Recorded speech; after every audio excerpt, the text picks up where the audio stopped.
নমস্কার। সহজে রান্না শিখুন চ্যানেলের আমি তপতি আপনাদের সকলকে আমার চ্যানেলে অনেক অনেক স্বাগত এবং অনেক অনেক ভালোবাসা জানিয়ে আজ আমার হেসেলে কি রান্না হচ্ছে সেটা নিয়েই আপনাদের সকলের সামনে হাজির হয়ে গেলাম। এতদিন আপনারা নিশ্চয়ই বুঝে গেছেন আমি রোজ যেটা করি সেটাই আপনাদের সামনে একটা করে রেসিপি তুলে ধরি। দুটো করে দেখাতে গেলে ভিডিও অনেক বড় হয়ে যায়, আর আমি একটু খুঁটে খুঁটেই পুরোটা দেখাই, যদি কারো কোনোদিন কাজে লেগে যায় আমার রেসিপিটি দেখে। তো একদম খুঁটে খুঁটে দেখালে কি হয়, বুঝতেও একটু সুবিধা হয়। যেমন গতকালই আমি একটা ভিডিও দেখে এত সুন্দরভাবে রেসিপিটা তুলে ধরেছেন, তো সেটা দেখে আমি কাল রাতে একটা রেসিপি করেছিলাম। তো যাই হোক, চলুন আজ করব। কাল আমার তো নিরামিষ গেছে, আজ মাছ এনেছে। আর আমি যেখানে আছি না, ওখানে ছত্তিশগড়ে রায়গড়ে, তো ওখানে না একদম ভালো মাছ পাওয়া যায় না। তো আজ এনেছে একটু রূপচাঁদা মাছ। ওই রূপচাঁদা মাছটুকুই আজ আমি করব হচ্ছে সর্ষে দিয়ে, আর মানে একটু ঝাল ঝাল সর্ষে জিরে বাটা দিয়ে, লঙ্কা বাটা টমেটো বাটা একসাথে সব বেটে ঝোলটা করব, ঝাল ঝাল টাইপস আর কি। তো চলুন রেসিপিটা কিভাবে করছি, এবং খুব তাড়াতাড়ি হয়ে যাবে। আজ শুধু মাছের ঝোলই করবো, আর একটু শাক ভেজেছি, ব্যাস। শাক ভাজার রেসিপি আর কি দেখাবো বলুন। তাহলে চলুন সঙ্গে থাকুন, আমার পুরো রেসিপিটার কিভাবে মাছটা করছি সেটুকুই আপনাদের সামনে তুলে ধরছি। আর মাছটা করতে কি কি লাগছে উপকরণ, চলুন আগে সেগুলো আপনাদের সামনে তুলে ধরি। তো মাছটা করতে আমার যা যা লাগছে আমি নিয়ে নিয়েছি একদম সাজিয়ে গুছিয়ে। তো চলুন আপনাদের সামনে থেকে একটু দেখিয়ে দিচ্ছি আমি মাছটা করতে কি কি নিয়েছি উপকরণ। তো মাছটা আমি ভালো করে ধুয়ে নিয়েছি। আমরা 4 পিস মাছ নিয়েছি, 4 পিস মাছই লাগবে আমাদের, যতটুকু লাগবে আর কি। তার জন্য মশলা নিয়েছি, এই যে কাঁচা লঙ্কা, শুকনো লঙ্কা নিয়েছি, টমেটো কেটে নিয়েছি, আমি দানা ফেলে দিয়েছি, আমি টমেটো না দানা ফেলে দিই, এটা খাওয়া অতটা ভালো নয়। তো যাই হোক, আপনারাও পারলে ফেলে দেবেন। আর এই যে জিরে নিয়েছি, গোটা জিরে একটু ফোড়ন দেব, আর একটু বেটে দেবো সর্ষের সঙ্গে, সর্ষে নিয়ে নিয়েছি। আর দেখাতে পারছি কিনা জানি না, সর্ষে নিয়েছি। আর নিয়েছি এই যে রসুন, একটু রসুন দেব। তো এই মাছের তো একটু গন্ধ থাকে, একটু হালকা গন্ধ না দিলেও চলে, তবে আজকে আমার হাজব্যান্ড বললো একটু রসুন দিতে, তো একটু রসুন দিচ্ছি। আর ফোড়নের জন্য এই যে তেজপাতা, 2টো শুকনো লঙ্কা, আর ওখান থেকে একটু জিরে বাটা নিয়ে নেব। তো এই হলো উপকরণ। এবার চলুন মাছটা ভাজা বসিয়ে দিই, দিয়ে এদিকে মশলাটা আমি রেডি করে নিই, খুব তাড়াতাড়ি হয়ে যাবে। এই মাছটা রান্না করতে একদম বেশি সময় লাগবে না। আপনারা চাইলে কিন্তু রসুনটা দিতেও পারেন, নাও পারেন, স্কিপ করতে পারেন রসুনটা। আর যদি রসুন পছন্দ করেন দিয়ে দেবেন। আমার পছন্দ না, কিন্তু হাজব্যান্ড একটু বলেছে তাই একটু দিয়ে দিলাম। তো যাই হোক, এবার চলুন মাছটা ভেজে নিই। কড়াই বসিয়ে দিয়েছিলাম, তেলটাও ভালো গরম হয়েছে, একটু ভালো করেই গরম করে নিতে হবে। এবার এই লবণ হলুদ মাখিয়ে নিয়েছি মাছে, মাছটা ছেড়ে দেবো। 4টে মাছ তো একবারেই আমি ভেজে নেবো। একটু বেশি করেই ভাজবো, একটু সময় ধরে ভালো করে।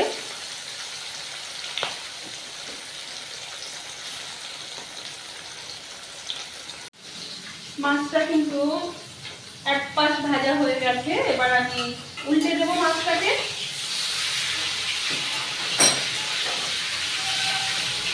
একটু মিডিয়াম আঁচ করে ভাজতে হবে। একটু 2টো পিস এত মোটা মোটা বললাম না, এখানে তেমন ভালো মাছও পাওয়া যায় না, আর এরা না মাছ ভালো কাটতে পারে না এখানকার লোক।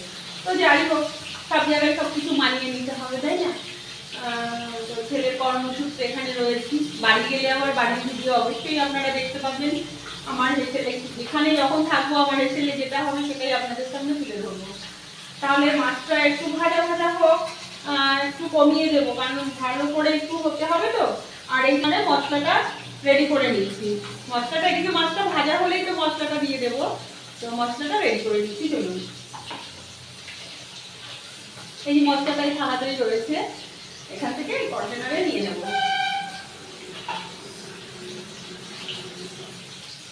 এই যে কন্টেনারে নিয়ে নিলাম, আর এই যে এইটুকু রেখে দিলাম, এইটুকু আমি ফোড়ন দেবো, ওই জন্য এইটুকু রেখে দিয়েছি।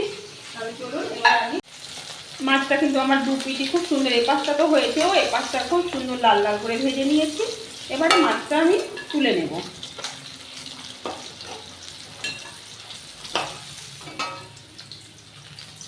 এই মাছটার পিসটা প্রচুর মোটা, এটা ভাজতে একটু বেশি সময় লাগলো, আর একটু ভালো করে না ভাজলে না, একটু ভালো করে ভাজতে হয় আর কি, ভাজলে ভালো লাগে। তো যাই হোক, এবার মাছগুলো সব আমি এই যে তুলে নিলাম। এবার এই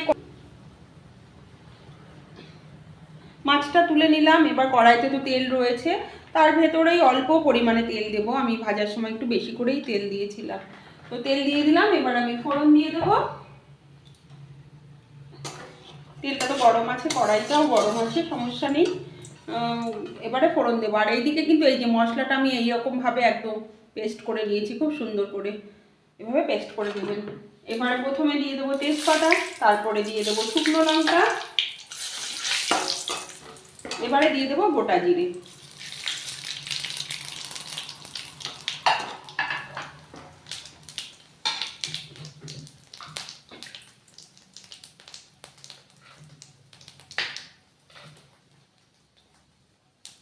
একটু লবণ দিয়ে দিলাম, কারণ ওই যে মশলাটা দেবো ওটাই কারণ। আর মশলা দেওয়ার সময় কিন্তু গ্যাসটা একটু কমিয়ে দেবেন। আর দিয়ে দিলাম হলুদ। হলুদটা পুড়ে যাওয়ার আগেই মশলাটা কিন্তু দিয়ে দিতে হবে। এবার ভালো করে মশলাটাকে আমি কষিয়ে নেব, একটু যেহেতু রসুন রয়েছে তো। মশলাটা দেওয়ার পরে এই যে কন্টেনার ধোয়া একটু জলটাও দিয়ে দিলাম এভাবে। এবারে ভালো করে মশলাটাকে কষিয়ে নেব। এবারে আবার আমি পরিমাণ মতো একটু হলুদ দিয়ে দেব, আর দিয়ে দেব লবণ।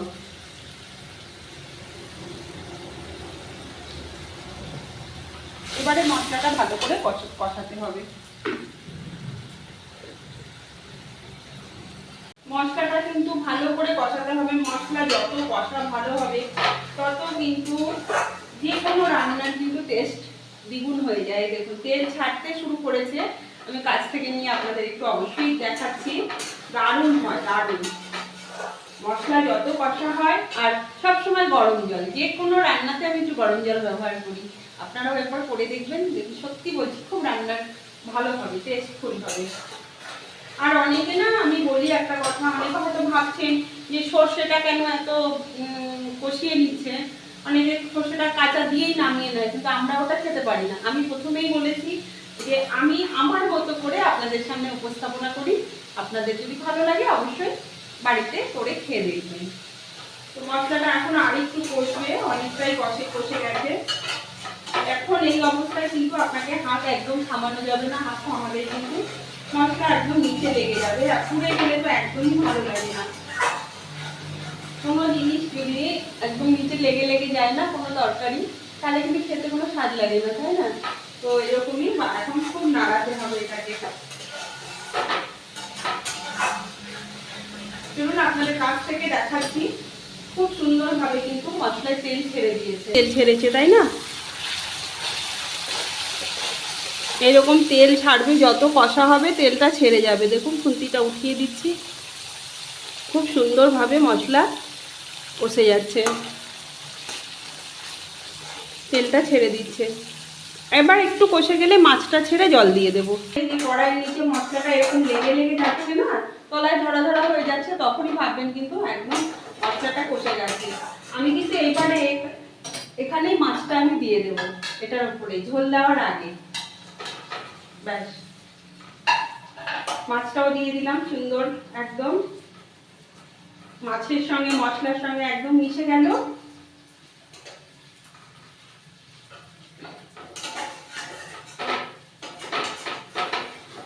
একটু নাড়িয়ে দেবেন মাছটা দেওয়ার পরে। মাছটা কিন্তু ভাঙবে না, এটা কিন্তু যথেষ্টই শক্ত এই মাছটা।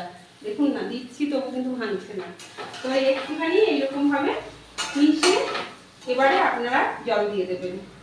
আমি গরম জল ব্যবহার করি, এই যে কন্টেনারে ঢেলে নিয়েছিলাম গরম জলটা, পরিমাণ মতো গরম জলটা দিয়ে দিলাম। ব্যাস, এবার মাছটা একটু ফুটে উঠলেই, গা মাখা হয়ে গেলে নামিয়ে দেবো। আর কিচ্ছু দেবো না, আমি ধনেপাতা দেবো না। আপনারা চাইলে একটু ধনেপাতা অবশ্যই দিতে পারেন ঝোলে। এটা একটু ফুটবে, এখনো একটু ঝোলটা ফুটবে। ঝোলটা কিন্তু একদম রেডি হয়ে গেছে। এইটুকু মানে রেখে দেবো, এটা তো বসে যাবে, এক্ষুনি তো খাবো না, একটু পরে খাবো, 1-1.5 ঘন্টা এখনও বাকি আছে খাওয়ার। তো যাই হোক, এটা রেস্টে থাকলে কিন্তু বসে যাবে। আর তেলটাও দেখুন কি সুন্দর ছেড়ে দিয়েছে। আপনারা চাইলে এখানে গরম মশলা, ধনেপাতা, তারপরে একটু কাঁচা তেল, সব কিছুই ওপর থেকে দিতে পারেন, কিন্তু আমি কিছুই দেবো না। আমি এবারে গ্যাসটা অফ করে দেবো, রান্নাটা আমার হয়ে গেছে।